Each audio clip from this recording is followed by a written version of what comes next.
Welcome back to another episode of Saucy Samantha podcast, where we discuss anything and everything that happens on mainstream media.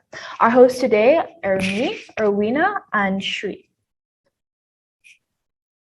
So, for today's podcast, we decided to do something a little more serious. As you guys already know, the anti vaccination community is gaining more and more attention from our current media. And the reason why this community is getting as much attention as it is now is due to the COVID-19 pandemic that has been affecting all of us.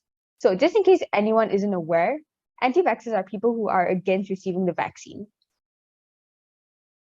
So, just a short history lesson about the origins of anti vaxxers, which is pointed to the infamous study that Andrew Wakefield published, which showed a correlation between autism and vaccination.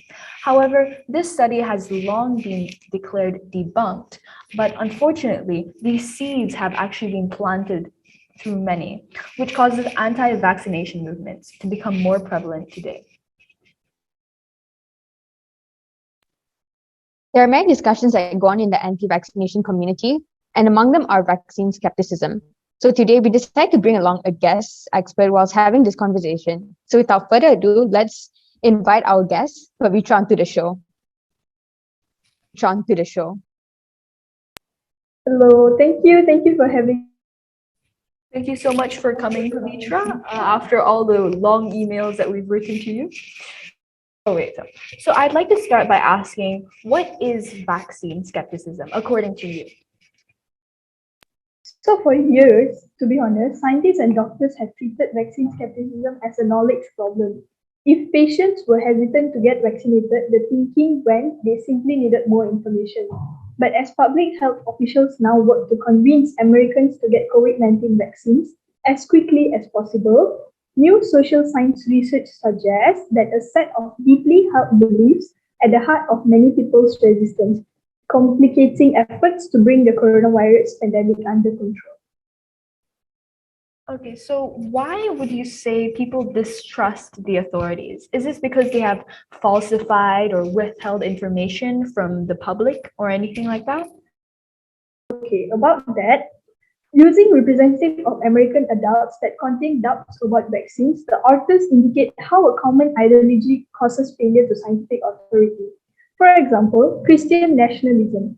It is repeatedly one of the main factors of anti-vaccine attitudes compared to politics and religion. Results tells us that this kind of attitude can increase the risk of certain illnesses.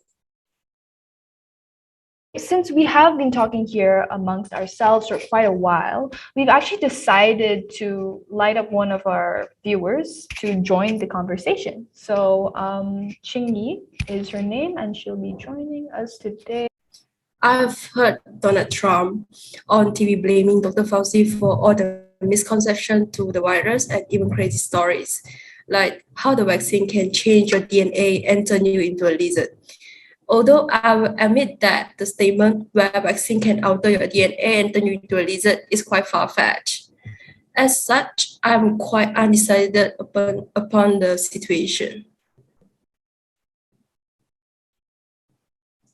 Well, Donald Trump and more broadly anti-intellectual attitudes have increased distrust and mistrust of scientists and also science, according to Mota M 2018.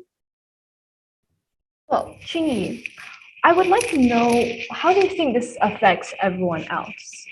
Personally, I feel that people of different culture or rather marginalized group tend to question the authenticity and the effect of the vaccine. Well, with my prior research, cultural factors, including politics and religion, are widely related to anti-vaccine attitudes. That's very true. According to research by Contesting and German 2007, it regularly shows that Black people are substantially less likely than white people to receive immunizations, according to Galbraith. I'm actually Christian and I'm noticing a change in my relatives spreading concern about the vaccine. This is so true. My cousins are sending me super dramatic messages about the vaccine. It's actually ridiculous. This may be caused by something called the omission bias. Oh, what's that? So omission bias is actually a cognitive bias when an individual has a tendency to judge overt harmful actions more severely than harmful omissions. Well, in this case, it is when a person believes that one may be at a higher risk of vaccine adverse events, leading to the avoidance of vaccination as a whole, until that belief is proven or disproven. Oh, it's so like that DNA change rumor that have been going around. Exactly. Until scientifically proven to be untrue, people might refrain from being vaccinated. For example, a parent who believes vaccination would do harm to their child is very likely to leave them unvaccinated. Phew. Oh, phew. Well, I think that's enough for today's recording. Thank you so much to Pavitra and Chingy for joining us today. Again, thank you so much. After watching you guys on my phone, it's crazy that I'm sitting here with you today. That's great to hear. I'm glad we could get your opinions and everyone's thoughts about vaccination and anti-vaccination today. So we just end this off by Okay, well, we're going to end this here today, guys. So see you in the next episode of Saucy Samantha. bye.